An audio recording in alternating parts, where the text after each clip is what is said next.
He picked up the syringe, tapped it. This is the final dose.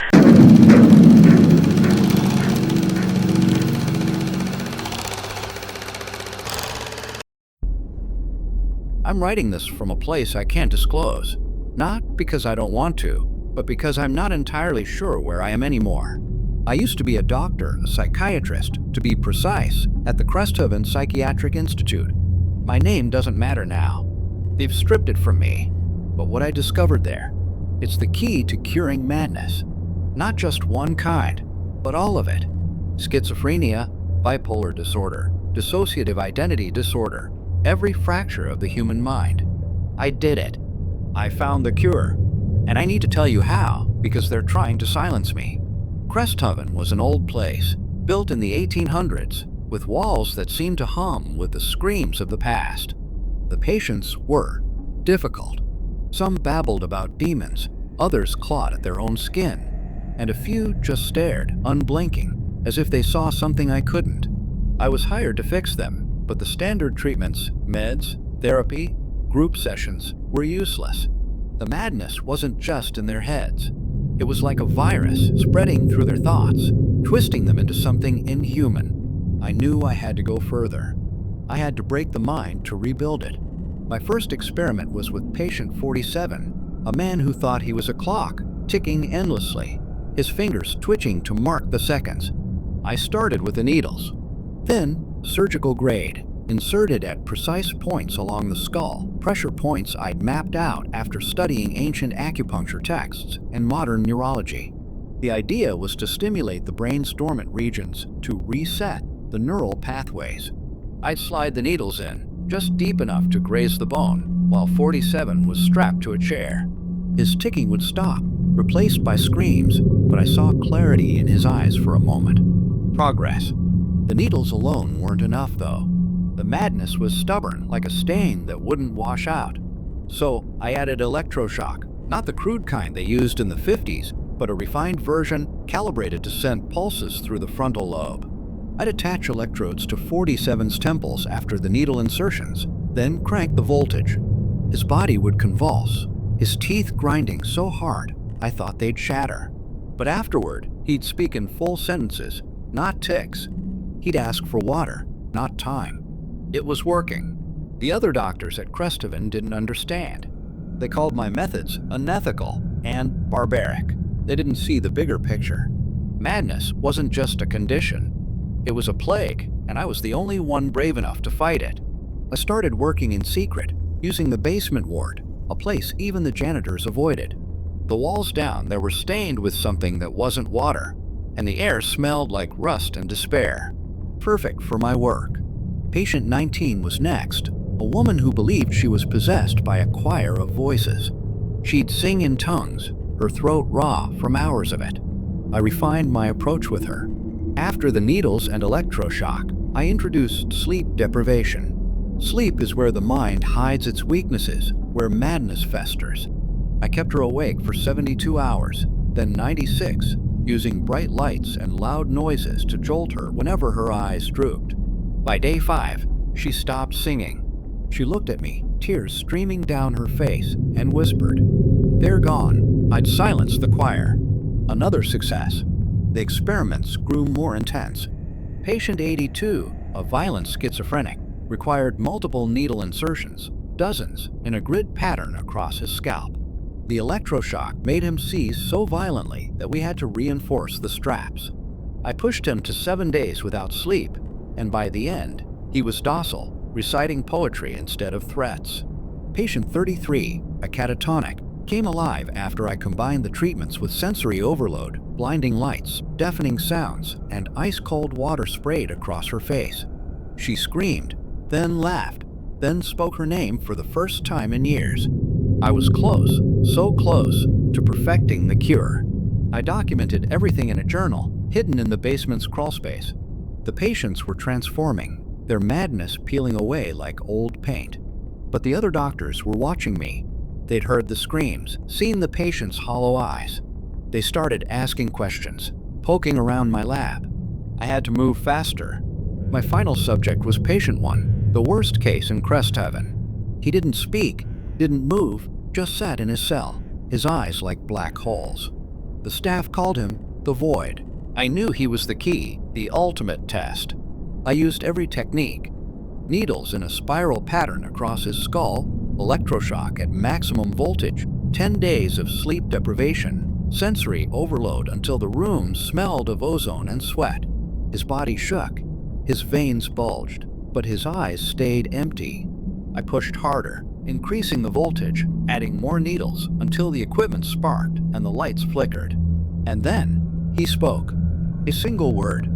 Cured. I fell to my knees, tears in my eyes. I'd done it. I'd conquered madness itself. But the next day, everything fell apart. The other doctors stormed the basement, their faces pale with horror. They found my journal, my tools, the patients 47, 19, 82, 33, all of them curled up in their cells, muttering, twitching, worse than before. The doctors accused me of torture, of playing God. They didn't understand that setbacks are part of science. They locked me in an office called the Authorities and sealed the basement. I don't know how long I was in that office. Hours, maybe days. But I heard the patients, my patients, screaming, laughing, chanting my name. And then, silence. When the door finally opened, it wasn't the police. It was patient one, the Void. His eyes still empty, but his lips curled in a smile. He handed me a key and whispered, "You're one of us." That's when it hit me. I wasn't a doctor. I never was. I was patient zero, admitted to Crestovan years ago for delusions of grandeur, for believing I could cure the world's madness. The needles, the shocks, the sleepless nights, they weren't experiments on others. They were on me. I'd been strapped to that chair, my skull pierced, my body jolted, my mind stripped bare. And it worked. I'm cured. I see the world clearly now. Its chaos, its beauty. I'm free. They're coming for me again. The ones who call themselves doctors. They'll lock me away, call me mad. But I'm not. I'm the only sane one left. If you find this, if you read this, look for my journal in Cresthaven's basement. It's still there, hidden in the crawl space. It holds the cure, the real cure. Don't let them tell you it's madness, because I'm not mad. I'm cured. I'm not sure how much time I have to write this. The walls are watching me and the air feels like it's choking me. I need to get this out before whatever's coming for me arrives. My name's not important anymore, but what I did is, I killed 3 people, stabbed them, watched the life drain from their eyes, and I'd be lying if I said I didn't enjoy it. The cops caught me, but my lawyer was a genius, pleaded insanity, said I heard voices. The judge bought it, and instead of a needle in my arm, I got sent to Blackthorn Sanatorium, a crumbling mental hospital in the middle of nowhere, surrounded by fields and fog. I thought I'd won. I was wrong. My first day here was a breeze. Blackthorn's in some rural dump, miles from anything, with rusty gates and ivy choking the walls. Inside, it's all peeling paint, creaky floors, and flickering lights. The patients shuffle around like zombies, muttering to themselves, and the staff barely pay attention. I sized the place up quick. Only 2 exits, one main gate with a lazy guard, and a fence I could climb in 10 seconds flat. The orderlies were pushovers, and the locks on the doors a joke. I figured I'd be out in a week, maybe less. Hell, I kind of liked it here. The food was better than prison, and my room, cell, whatever, had a window with a view of the hills. I'd lay low, play the crazy act, and bolt when the time was right. I started mapping my escape routes. The main hall led to the guard post, but there was a side corridor near the kitchen that looked promising. I'd sneak out at night during the 2 a.m. shift change when the orderlies smoked outside. I even sweet-talked a nurse, Sarah, into giving me extra jello, thinking she'd be my ticket to some keys. Everything was going according to plan. Then, things got weird. On my 3rd day, I noticed a new corridor off the dining hall. I swear it wasn't there before. It was long, narrow, with doors I didn't recognize, all locked. The walls were a sickly green, and the air smelled like bleach and something sour. I asked Sarah about it, and she just smiled, said I must be confused. I let it go, but that night I heard footsteps in that corridor, slow, dragging, like someone was pacing. I checked the next morning, and the corridor was gone, just a blank wall where it had been. By day 5, the patients started changing. I'd memorized the faces in the common room. Old man with the twitch, lady who screamed about spiders, guy who rocked back and forth, but new ones kept showing up. A girl with scars on her face, staring at me like she knew me. A man with no teeth, whispering my name. I'd blink, and they'd be gone, replaced by someone else. I asked an orderly, Mike, who these people were. He shrugged, said, "We get new admissions all the time." But I checked the visitor logs when I swiped his clipboard. Nobody new had been admitted since I arrived. The sanatorium itself was shifting. Rooms moved. My cell was on the second floor, end of the hall, but one morning I walked out and found it in the middle of a different corridor. The kitchen door led to a staircase I'd never seen, descending into darkness. I heard screams down there, faint, like they were coming from miles away. I stopped sleeping. Every time I closed my eyes, I'd wake up somewhere else. A padded room, a closet, once in a chair with straps I didn't remember buckling. I started scratching marks on the walls to keep track of reality, but the marks vanished by morning. I confronted Sarah, demanded to know what was going on. She just handed me my pills, little blue ones I'd been pretending to swallow but stashing under my mattress. "Take your meds," she said, her voice cold. I noticed her eyes then, empty, like she wasn't really there. I stopped eating the food after that, surviving on water from the bathroom sink. My head was foggy, my hands shook, but I kept planning my escape. I had to get out before this place swallowed me. Last night I met with Dr. Ellison, the head psychiatrist. He's a tall guy, mid-50s, with a calm voice that makes your skin crawl. He called me to his office, a room I swear wasn't on the sanatorium's map. The walls were lined with books, but the titles were gibberish, and there was a syringe on his desk, filled with something that glowed faintly green. He sat me down, asked how I was adjusting. I played along, mumbling about voices, but my eyes were on the door, calculating my sprint to freedom. Then he leaned forward, his smile gone. "I know you're not insane," he said. "I've known since the day you arrived." My stomach dropped. He pulled out a photo from his desk, a young woman, maybe 20, smiling with his eyes. "This was my daughter, Emily, one of your victims. You stabbed her 17 times in an alley and left her to bleed out." I froze. I remembered her now, her screams, the way she begged. I tried to laugh it off, say he had the wrong guy, but my voice cracked. Ellison didn't blink. "I've been watching you," he said. "Those pills you didn't take, they were in your food, your water. Experimental compounds designed to rewrite your brain. The corridors, the patients, the shifting rooms, they're all in your head. You're not escaping because there's nowhere to go." He picked up the syringe, tapped it. "This is the final dose. It'll trap you in a loop, your worst fears over and over, until your heart gives out. You'll feel every second of it. You'll beg for death, but it won't come quickly." His voice was steady, but his hands shook with rage. I tried to run, but my legs wouldn't move. My vision blurred, and I saw her, Emily, standing behind him, her throat gaping, her eyes locked on mine. The other patients appeared, crowding the room, their faces twisting into the people I'd killed. I'm back in my cell now, or what's left of it. The walls are melting, dripping like wax. I hear Emily's voice, whispering my name, getting closer. My hands are clawing at my face, trying to dig out the fear, but it's inside me, burning. I can feel the drugs, twisting my thoughts, turning every shadow into a blade. I'm not crazy, I swear, but I'm terrified. I know what's coming, a lifetime of hell, compressed into hours until my body breaks. I can't run, I can't hide. All I can do is scream, and even that won't save me. If anyone finds this, don't come to Blackthorn. Don't trust the doctors. And if you see a girl with a slashed throat, run. She's not dead, she's waiting. I'm typing this on my phone, hiding in a ditch off a dirt road, with screams and smoke in the distance. My camera's battery is dead, my crew is gone, and I don't know how much time I have before they find me. I'm not a real medium. I never was. My YouTube channel, Spirit Seeker TV, is all smoke and mirrors, edited EVPs, staged cold spots, me pretending to sense ghosts for clicks. It paid the bills, and I was good at it. 3 days ago, I went to a supposed monastery to film my next episode. I thought it'd be another easy gig. Now I'm running for my life, and what I saw, It's worse than any ghost story I could have faked. It started when I got a tip from a fan about St. Augustine's Monastery, a secluded place near a tiny rural town called Harrow's End. The email said it was ancient, built in the 1700s, and rumored to be haunted by monks who'd made a pact with something dark.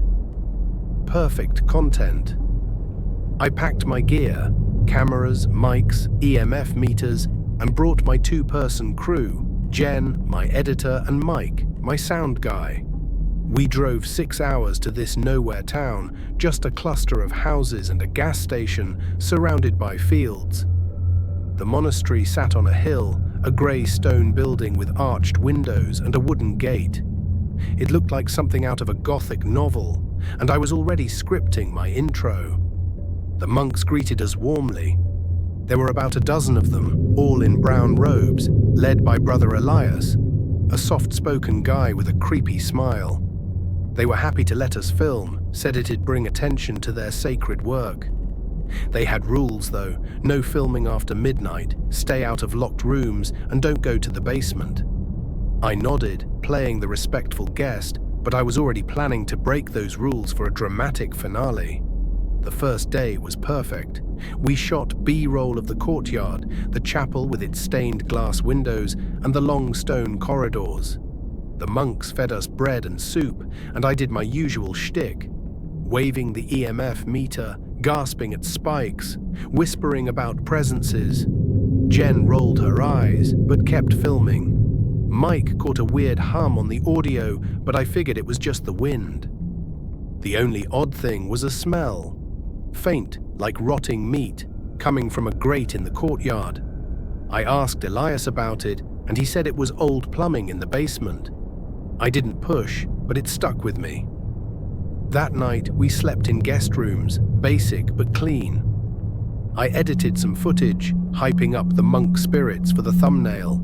Everything was going according to plan. Day 2 was quieter, the monks were less chatty, and Elias kept watching me, his smile tighter. I filmed more, but I was getting worried.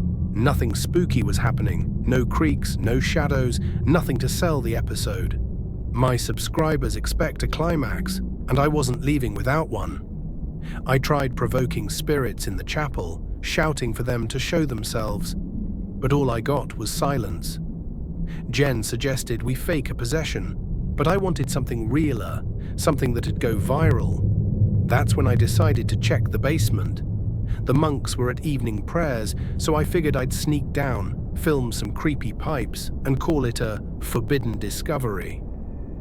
Day 3, I waited until dusk. The monks were in the chapel, and Mike and Jen were packing gear. I grabbed my camera and a flashlight, found the grate in the courtyard, and pried it open. The smell hit me like a punch. Rotting flesh, mixed with something chemical. A stone staircase led down into darkness. I started recording, narrating in my fake medium voice. I'm sensing a dark energy below the monastery. My heart was pounding, but I told myself it was just nerves. I was still a fraud, still in control. The basement was huge, way bigger than the building above. The walls were concrete, not stone, and covered in scratches like claw marks. My flashlight caught rusted gurneys, broken syringes, and charts with words like lobotomy and electrotherapy. Then I saw it. A plaque on the wall, engraved with Sanatorium Dr. Robert, Establishment 1892. This wasn't a monastery, it was a cover for an old mental hospital, abandoned, or so I thought. I panned my camera to a corner and my breath stopped. Piles of bodies, maybe 10 or 12, all in tattered white coats, their faces frozen in agony. Doctors, not monks. Their throats were slashed, their eyes wide open, staring at me. I dropped the flashlight and it rolled, casting shadows that looked like people moving. I grabbed it and ran, my camera still recording, my voice shaking as I whispered, "Oh God, oh God." I climbed the stairs, expecting to find Jen and Mike, but the courtyard was empty.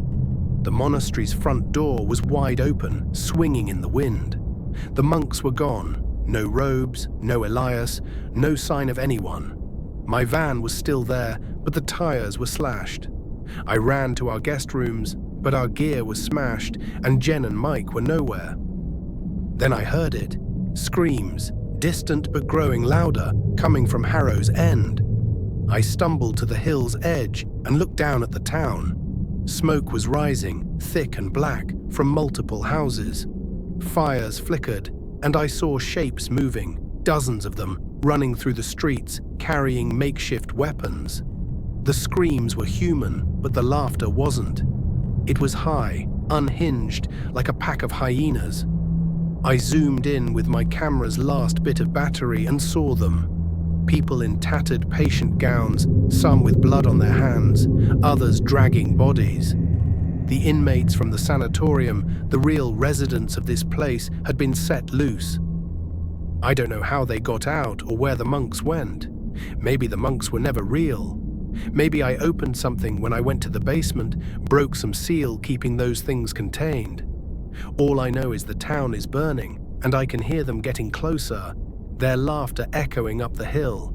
My camera's dead, my crew's gone, and I'm alone with the truth. I wasn't chasing ghosts, I was bait. I'm a fraud, but I'm not stupid.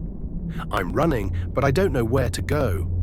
The smoke's thicker now, and the screams are fading, like there's no one left to scream. If you see this, don't come to Harrow's End. Don't look for St. Augustine's. And if you smell rotting meat, run. They're out there, and they're not human anymore.